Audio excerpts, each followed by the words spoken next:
everybody, it's Sam here. Thank you for watching today. So I'm back with number 3 of my handbag series. If you're new to my channel, I'm basically working my way through this book and I've already bookmarked the ones that I want to make. So today's is going to be this one. Now this is by Cartier from 1930 and they've called it the No Pauper's Pouch. It's probably because it was using antelope skin and it's gilded with 18 karat gold, so we won't be using any of that today.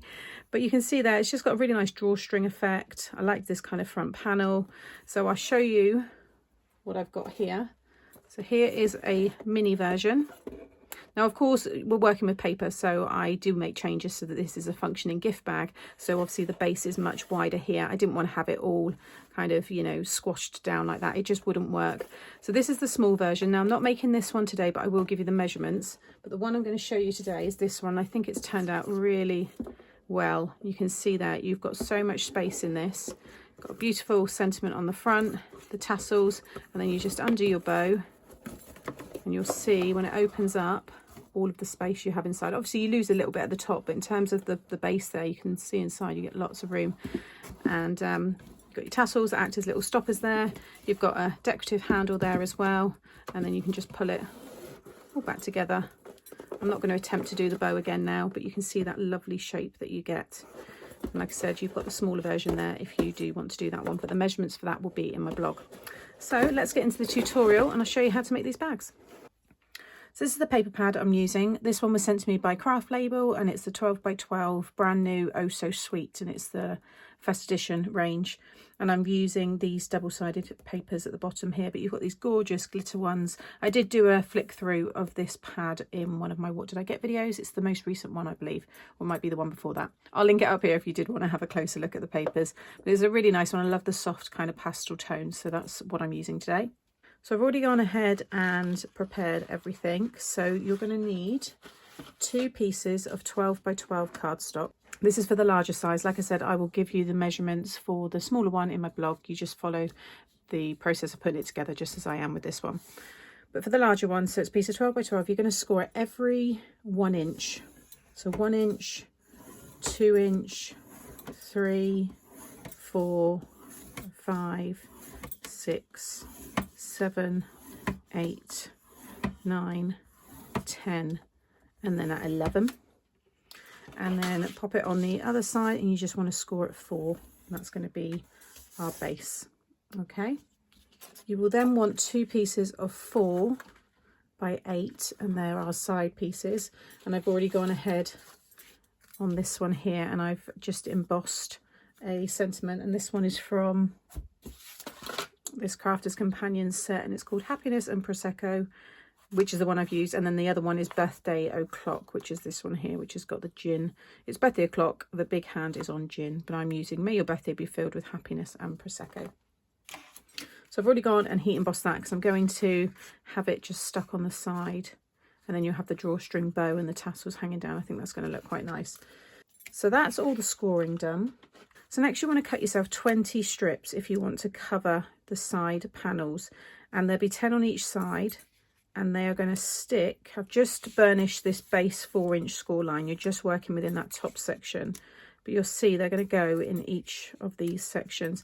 Now I would recommend, if you're using a double-sided tape, make sure the tape covers the whole of the piece, and if you're using or the back side, and if you're using liquid glue, make sure it goes right into the corners, because with this one here that I've already put together, when you fold that and then concertina fold this, there's not too much pressure on here at all, but where it kind of curves over here on each one, you don't want that lifting. So just make sure your glue, you'll see mine are all completely stuck down, just make sure the glue runs right to the corners. So I'm going to get them stuck down. You want to do it on both pieces. Like I said, you don't need to do the ends, you just want to focus on the 10 middle parts. Okay, so that's all stuck down. So then you just want to fold the 2 end ones for the moment. We'll do a little bit of cutting and then we'll concertina fold. So just fold the ends there, and you just want to cut down the score line here just to free that up. Okay, and again on this side, Just going to cut that across. Now you can take some wedges off of it if you want to, but I find it actually helps to keep it straight because it means you can get this at a perfect right angle, because we're going to then stick the sides on separately. So those are going to come up like this, but what you now want to do is concertina fold, and you'll concertina fold the base as well, although that will end up flattening out, but it's the only way you can do it. So you've started off with this one here as a mountain, you're then going to fold the next one as a valley, and then just flip it over and just keep doing your concertina fold.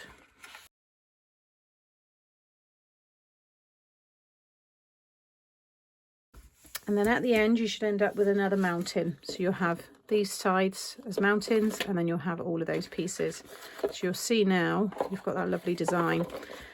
What's going to happen, you kind of need to pull it apart, but this is going to go flat, and you'll see now you should get the top of your little drawstring bag. Now if anything's lifting, it's where I've not gone closer with my glue, so I'll just go in there in a moment, but these ones are stuck okay, that one's stuck okay, so I just need to go over a few of those. But it's worth just checking if you've got any sticking up, just pop a little bit of glue underneath. But you'll see now you've got that, so you want to do it on both of your pieces.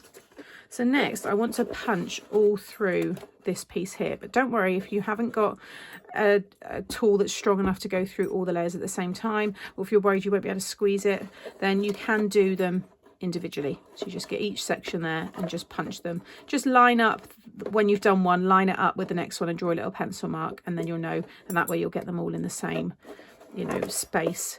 But I'm just going to pinch that all together, and I've got the We Are Memory Keepers Crop-a-dile, and then I've got this one which is the Crop-a-dile 2, but I'm sure it's called the Big Bite or something like that. Anyway, I've got it set at the 3/8 of an inch. It's up to you if you want to have a different one, you know, size hole.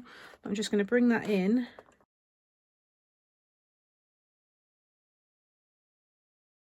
Okay, so even I struggled getting all of them through with that one. For some reason they went through this one fine, so maybe I just didn't have enough strength. But you'll see now I've just punched all the way through, and you'll see there the holes all line up. I've got a little bit, I've gone off there, but you're not going to see any of that anyway.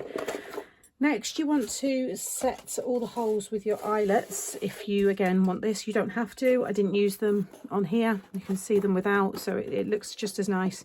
So don't worry if you don't have them. But I've got my eyelet set there, so I'm just going to move that forward so it's on the eyelet one, and I'm now going to pop these, not on the end ones because they get hidden.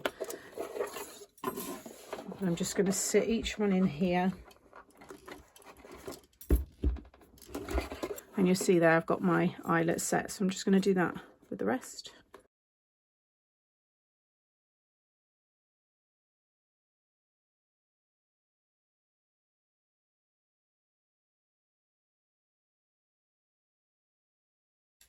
Okay, so that's all the eyelets set, and I've got those for the front pieces.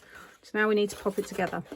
So first of all, you just want to fold the base up, and you're going to stick these together. You know, you see I did take wedges off of these ones, but I know to line it up like so. You want to make sure you get a perfect right angle. So if you have taken a wedge off, fine, but I'd say leave it on because it's a good guide, and you can always trim off anything that may be overhanging. So then I'm just going to pop some glue, just covering about 1 inch, and I'm going to bring this around and just stick that down again, always making sure that's nice and straight. And then you want to do the same at the other end. So again, I'm just going to pop some glue, bring that around. Okay, so you have something like that, and you want to do that again with the other one. Okay, next you're going to sit one over the other. Doesn't matter which one, you're going to sit it inside. So you'll end up reinforcing the sides here and reinforcing the base. Now I'm going to use the Calcott glue, and I'm going to cover, because this doesn't dry straight away, so it gives me time to cover all this area. So I'm going to cover all of that side, and then all of this.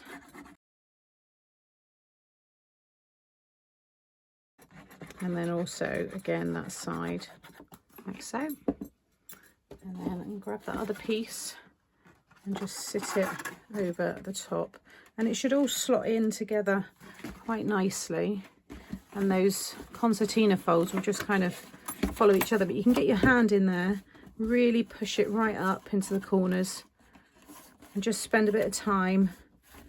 Liquid glue will be best for this because you can really, you know, push the cardstock right up into the corners there. Okay, so that's all drying. Now don't worry if it rocks, because when you bring it all together it's going to have that curve, so let it, you know, if it wants to do that, let it do it. But that, I'm happy that I've got all of that pushed down. So next I'm going to add my side panels. So if you want to, you know, do any stamping on these and things like that, you want to do it before you stick it down, but you'll see how they're just going to go over there. And if you want to tidy up the inside, you could put another piece inside there as well. So if you do want to reinforce it, but I'm quite happy, and I'm going to be covering the holes with the eyelets, so you know, I'm not worried about any of that. But I'm just going to now cover all of these tabs with my glue.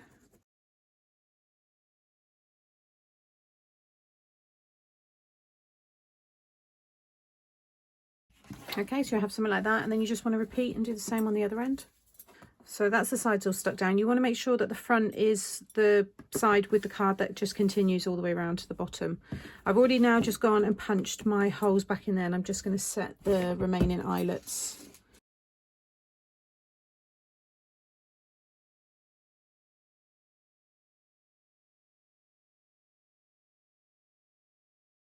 Okay, so now you should be able to bring all of your sides together like this, and you'll get that lovely drawstring bag.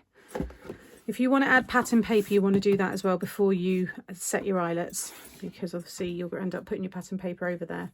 So I've now got my ribbon and I have my tassels, so I'm going to show you how to make these. I do have real tassels, you can always add those, but I think for those of you that don't have all the extras, it's nice to be able to know how to make your own. I do have a playlist as well showing you how to make the tassels, but I've basically just cut 2 pieces of 4 3/4 by 2 inches, and then if I show you on this one it's better, along the 2-inch side I've scored at 1/2 inch all the way down, and then along the longer side I've just scored at 3/4 inch just down to that score line. Okay, and you're actually going to, I've done it the wrong way around. No, you want to score, you want to score in that section and not that bit, because you don't want to see the score line. The idea is that you cut this bit away. So I'm just gonna, so you will score from this bit down. It's a really minor thing, but I just thought it was a nice way to just cover any cut lines that you might have. And then you just cut all the way along this piece here up to the score line. But if you go over the score line, it doesn't matter, because this piece will wrap around at the very end and cover it all. So that's the idea. I've got a slight score line showing on mine now, but I'm really not worried. You probably won't even notice it, and you can always just rub out your score line, just flip the cardstock over, and there you go, it's disappeared. So I'm going to cut down this one here, and I'm literally just going all the way along like so. I'm trying to get it in one cut with these scissors. Now I do have some vegetable scissors that will cut multiple pieces all at once, but they're quite thick and I get a blunt edge with them now. I've had them quite a while, so I just need to update them. So if you've got any of your vegetable scissors, then you can use those, but you can see it's pretty quick, and I'm just cutting. But like I said, don't worry if you go past the score line, because that's all going to get covered with this little piece at the end. So I'm just getting rid of the creases in my ribbon. These are just very inexpensive hair straighteners. These are Babless ones. The reviews for your hair are terrible, but for ribbon they're perfect. But just gets out those any creases and stuff. This is quite a cheap ribbon, but once you straighten it, it's actually okay. So little tip there, grab some old straighteners if you've got some, and then you want to feed this through. So you would have had these pieces already, because you're going to need those next, but you want to start from which one you want to be the back. So mine's going to be here, and you just want to work on one side at a time. So I'm just going to weave my ribbon, so I've gone in that one there, and then you're going to go over. You want to make sure that you're always going over on the outside there. You're always coming under on the inside.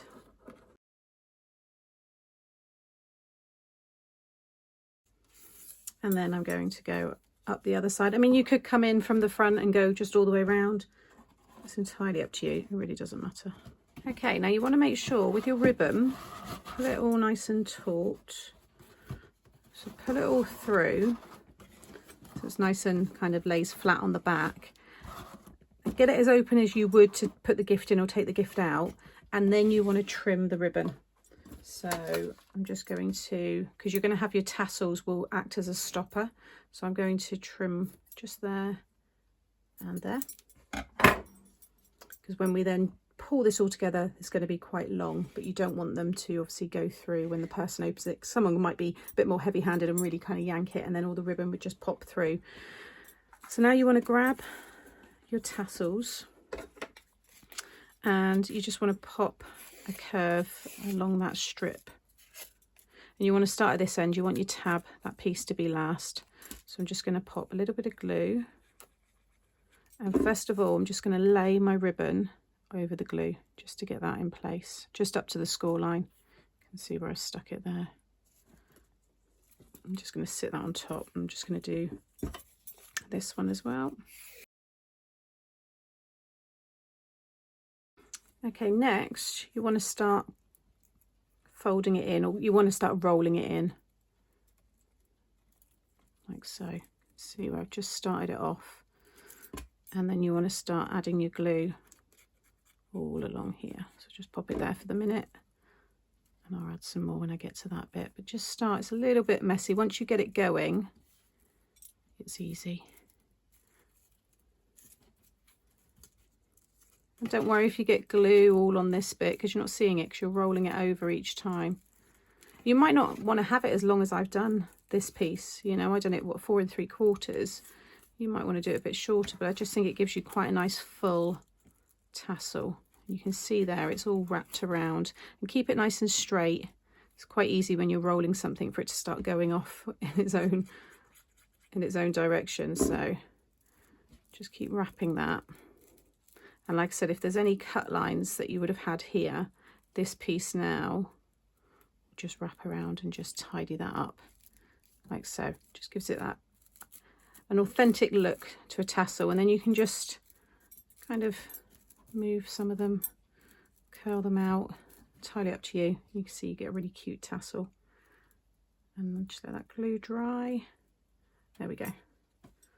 But that means now, once that is completely dry, that definitely will not go through that hole. So I'm just going to do the same with this one here.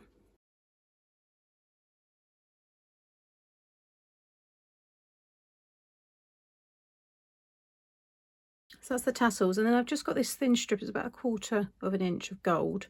It's just to look like hardware really, and I've just put some double-sided tape on one side. You don't need all of this at all, but it's just easier, I think, to have a long piece. I'm just going to just take some of the backing off, and where it's joined that piece, I'm just going to start in the same part and just wrap it around